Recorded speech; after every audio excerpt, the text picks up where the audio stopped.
வணக்கம்.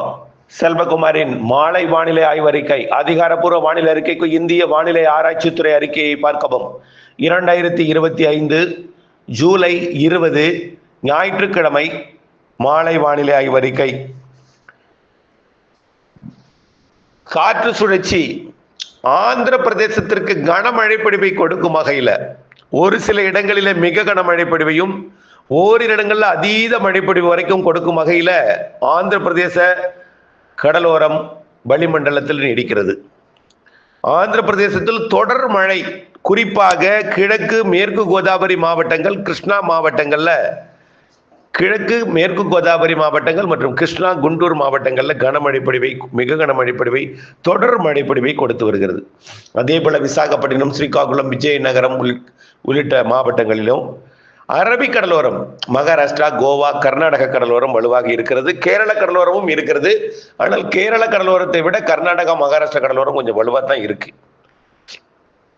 கோவாலையும் காரணம் இன்னும் அந்த பாகிஸ்தான் எல்லையோர நிகழ்வு முழுமையாக விடைபெறவில்லை. வங்கக்கடல் நிகழ்வு தொடர்ந்து தீவிரமாக அதாவது வங்கக்கடல்ல மசூலிப்பட்டினம் மற்றும் விசாகப்பட்டினம் இடைப்பட்ட பகுதிகளுக்கு அதீத மழைப்பொழிவை கொடுக்கும் வகையில வடமேற்கு மற்றும் மேற்கு காற்றை ஈர்த்து இருகாற்று இணைவை பெற்று ஆந்திர பிரதேசத்துல நிறைய மழைப்பொழிவை கொடுத்து வருகிறது. தமிழ்நாட்டை பொறுத்த வரைக்கும் மேற்கு தொடர்ச்சி மலை மாவட்டங்களோட கேரள பகுதி, அதாவது மலை மாவட்டங்களின் கேரள எல்லையோர பகுதி, கேரள எல்லையோர பகுதிகளில் நல்ல மழை பொழிகிறது. கன்னியாகுமரி, திருநெல்வேலி, தென்காசி மாவட்டத்தின் மலைப்பகுதிகளிலையும், தேனி மாவட்டம் மற்றும் முல்லை பெரியார் அணைக்கட்டு பகுதி, கொடைக்கானல் மலையோட மேற்கு பகுதி, வால்பாறை பகுதி, நீலகிரி மாவட்டத்திலையும் நல்ல மழை பொழிந்து வருகிறது. இதனிடையே தமிழ்நாட்டிலே வானம் மேகம் சூழ்ந்து காணப்படுகிறது. ஆங்காங்கே லேசான மழைப்பொழிவு காணப்படுகிறது. அவ்வளவுதான், பெரிதா இல்லை. இது நம்ம எதிர்பார்த்த ஒன்றுதான். இன்றைக்கு வானம் மேகமூட்டத்துன்னு காணப்பட்டதன் காரணமா வெப்பத்தால் லேசாகி மேலிடாது. தொடர்ந்து குளிர்ந்த சீதோஷ நிலை. ஆந்திர பிரதேசத்துல மட்டும் மழை, தமிழ்நாட்டிலே மேகம் உருவாக மட்டுமே காற்று இருகாற்று இணைவு இருக்கு. வெப்ப நீராவி, குளிர் நீராவியோட சதவீதம் சரியான விகிதத்துல மழை பொழிவை ஏற்படுத்தும் வகையில இல்லை. இதனால மேகம் மட்டுமே உருவாகி வெப்பத்தை உயரச் செல்லையாமல், வெப்பச்சலன மழைப்பொழிவு ஏற்படாமல் கேரளாவில், தமிழ்நாட்டின் மேற்கு தொடர்ச்சி மலைப்பகுதிகளில் மட்டும் மழைப்பொழிவை கொடுத்து வருகிறது. இந்த நிலையில கண்டிப்பாக இன்றைக்கு இரவிலே வடகடலோரம், வடவுள் மாவட்டங்கள்ல மழைப்பொழிவு உறுதியாக தெரிகிறது. தற்பொழுது பார்த்தீங்கன்னா கர்நாடக எல்லையோரத்துல முதல்ல மழைப்பொழிவை தொடங்கும், கர்நாடகா பகுதியில் தொடங்கும். பிறகு ஆந்திர எல்லையோர மாவட்டங்கள், வடகடலோர மாவட்டங்கள்ல இரவு 8-9 மணிக்கு மேல் ஆங்காங்கே மழைப்பொழிவை தொடங்கி நள்ளிரவு அதிகாலையில சென்னை, திருவள்ளூர், காஞ்சிபுரம், செங்கல்பட்டு, திருப்பத்தூர், வேலூர், ராணிப்பேட்டை மற்றும் கிருஷ்ணகிரி போன்ற மாவட்டங்கள்லையும், கர்நாடகாவிலையும் ஆந்திர பிரதேசத்திலையும் கனமழை பொழிவை கொடுக்கும்.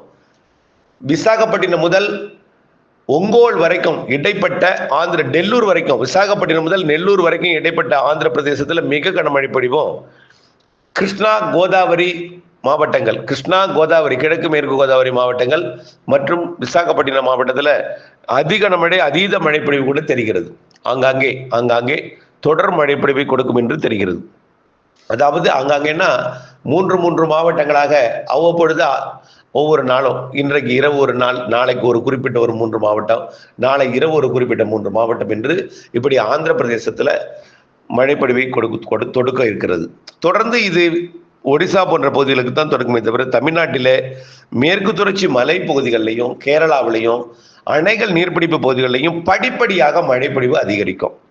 தமிழ்நாட்டின் வடகடலோரம், வடவுள் மாவட்ட பகுதிகளில் மட்டும் அவ்வப்பொழுது மாலை இரவிலே ஆங்காங்கே மழை இருக்கும். தென் மாவட்டங்கள்லையும் மழை இருக்கும், நம்ம ஏற்கனவே சொல்லியிருக்கிறோம். அது வரக்கூடிய நாட்கள்ல கிடைக்கும். அதாவது நாளையிலிருந்து தென் மாவட்ட மேற்கு தொடர்ச்சி மலைப்பகுதிகளில் தென்மேற்கு பருவமழை தீவிரமடையும். கன்னியாகுமரி, திருநெல்வேலி, தென்காசி, தேனி மற்றும் விருதுநகர் மாவட்ட சதுரகிரி மலைப்பகுதி மற்றும் அப்படியே பார்த்தீங்கன்னா கேரள சரிவு அப்படின்னு தான் சொல்லலாம் விருதுநகர் மாவட்டத்துல. அப்புறம் ஒட்டுமொத்த மேற்கு தொடர்ச்சி மலையிலிருந்து வரக்கூடிய சாரல் அப்படியே தூத்துக்குடி மாவட்டம் வரைக்கும் எட்டுவதற்கு வாய்ப்பு இருக்கு. நாளை 21 25ஆம் தேதி வரைக்கும். ஆனால் நாள் முழுவதும் எட்டாது, அவ்வப்பொழுது எட்டும். பெரும்பாலும் அதிகாலை, நள்ளிரவு, இரவு அதிகாலை நேரங்கள்ல இது எட்டும் என்று எதிர்பார்க்கப்படுகிறது. தென் மாவட்டங்களுக்கும் மேற்கு தொடர்ச்சி மலை மாவட்டங்களுக்கும் கர்நாடக எல்லையோர, கேரள எல்லையோர, கர்நாடக எல்லையோர, ஆந்திர எல்லையோர ஈஸியா சொல்லிடலாம். அண்டை மாநில எல்லையோர மாவட்டங்கள், வட கடலோர மாவட்டங்கள். டெல்டாவிற்கு மிரட்டு மாநிலை மட்டும்தான், பெரிதாக உடனடியாக மழை வாய்ப்பு இல்லைன்னு ஏற்கனவே சொல்லியிருக்கிறோம். ராமநாதபுரத்துக்கும் காரைக்காலுக்கு இடையில பெருசா இருக்காது, காரைக்காலுக்கு வடக்கையும் ராமநாதபுரத்துக்கு தெற்கையும் தான் இருக்குன்னு சொல்லியிருக்கோம். அதே போல இருக்கும். வரக்கூடிய நாட்கள்ல இப்படி இதே மாதிரி தான் வடகடலோரம், வட உள் மாவட்ட பகுதி, இப்படி தென் மாவட்டங்கள், மேற்கு தொடர்ச்சி மலைப்பகுதிகள் இங்கே இருந்து கொண்டே இருக்கும். டெல்டாவிற்கு பெரிதாக மழை இருக்காது, மிரட்டு வானிலை, குளிர்ந்த சீதோஷ்ணி மட்டும்தான் இருந்துட்டே இருக்கும். வரக்கூடிய 24, 25 கேரள எல்லை வர தென் மாவட்ட மேற்கு தொடர்ச்சி மலை, குறிப்பாக குற்றால அருவி பகுதிகளில் வரக்கூடிய 23, 24, 25 வெள்ளப்பெருக்கு ஏற்படுத்தக்கூடிய அளவில் அருவியில் அதிக நீர்வரத்தை கொடுக்கும் வகையில், வெள்ளப்பெருக்குன்னா அதிக நீர்வரத்தை கொடுக்கும் வகையில், குளிப்பெருக்கு தடை விதிக்கும் வகையில் 23, 24, 25 அதிக மழைப்பிடிவு இருக்கு. தமிழ்நாட்டை விட ஆந்திர பிரதேசம், ஒடிசா, அடுத்ததாக சத்தீஸ்கர், தெலுங்கானா நிறைய மழைப்பிடிவு காத்திருக்கு. தெலுங்கானாவிற்கு வடக்கே மகாராஷ்டிராவோட பகுதி அதீத மழைப்பிடிவு, வெள்ளப்பெருக்கு ஏற்படுத்தக்கூடிய மழைப்பிடிவு 26ஆம் தேதியிலிருந்து இருக்கு. 25ஆம் தேதியிலிருந்தே ஒடிசா, சத்தீஸ்கர், 25ஆம் தேதி ஒடிசா, சத்தீஸ்கர், 26ஆம் தேதி, 24, 25 ஒடிசா, சத்தீஸ்கர், 25ஆம் தேதி மகாராஷ்டிரா, 25, 26, 27 மகாராஷ்டிராவோட பெரும்பாலான பகுதி. 28ஆம் தேதியெல்லாம் அப்படியே குஜராத் மற்றும் ராஜஸ்தான் பகுதிக்கு போயிடும். 28, 29 30ஆம் தேதி பாகிஸ்தானுக்குள்ள போயிடும். அதற்கு பிறகு உருவாகக்கூடிய நிகழ்வு தான் டெல்டா உள்ளிட்ட மாவட்டங்களுக்கு மழை பொழிவை தரும். அது வரைக்கும் பெரிதா மழை இருக்காது. ஆனால் மிரட்டு வானிலை, ஆங்காங்கே தூறல், நனைக்கும் வானிலை எல்லாம் வரக்கூடிய 25ஆம் தேதியிலிருந்து கிடைக்கும் என்று எதிர்பார்க்கப்படுகிறது. 25 டெல்டா மாவட்டங்களுக்கு மழை இருக்கும். 25க்கு பிறகு, அதாவது இந்த நிகழ்வு கரை கடந்து உள்ளே போகும் பொழுது, காற்று சுழற்சி தென்சீன கடற்பகுதியிலிருந்து வரக்கூடிய, அதாவது சீன கடந்து ஹாங்காங் கடந்து வரக்கூடிய செயலிழந்த நிகழ்வும், வங்கக்கடல் காற்று சுழற்சியும் ஒன்றிணைந்து தீவிரமடைந்து ஒடிசா, சத்தீஸ்கர் வழியாக, மகாராஷ்டிரா வழியாக, குஜராத் வழியாக, ராஜஸ்தான் வழியாக பாகிஸ்தான் நோக்கி பயணிக்கக்கூடிய அந்த நாட்களிலே தமிழ்நாட்டிலே மாலை இரவு இடி மழைப்பொழிவு இருக்கும். காரணம், கிழக்கு திசை நோக்கி வலுவாக சென்று கொண்டிருக்கக்கூடிய காற்று கொஞ்சம் திசை மாறும். அப்போ கிழக்கு காற்று உள்ளே நுழையும்.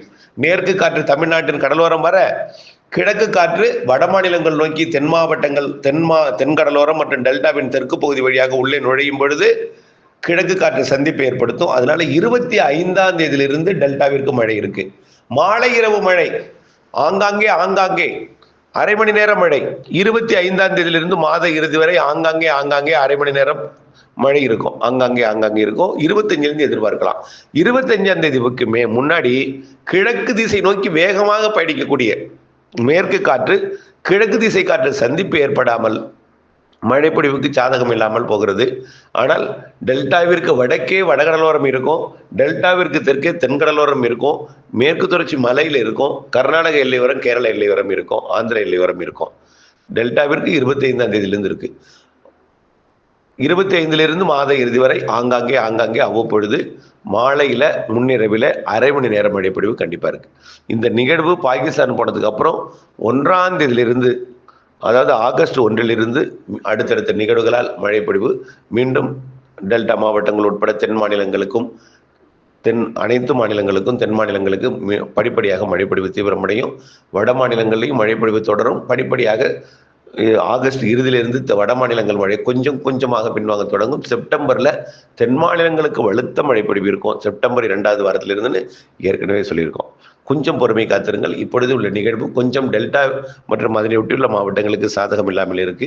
வடகடலோரம் மற்றும் வட உள் மாவட்டங்கள், தென் மாவட்டங்கள், மேற்கு தொடர்ச்சி மலைக்கு கொஞ்சம் ஓரளவுக்கு மழைப்பொழிவு கொடுக்க வாய்ப்பு இருக்கு. பெரிதாக இருக்காது. பெரும்பாலும் மாலை இரவு ஆங்காங்கே மழைப்பொழிவு. மேற்கு தொடர்ச்சி மலைக்கு நல்ல மழை இருக்கு.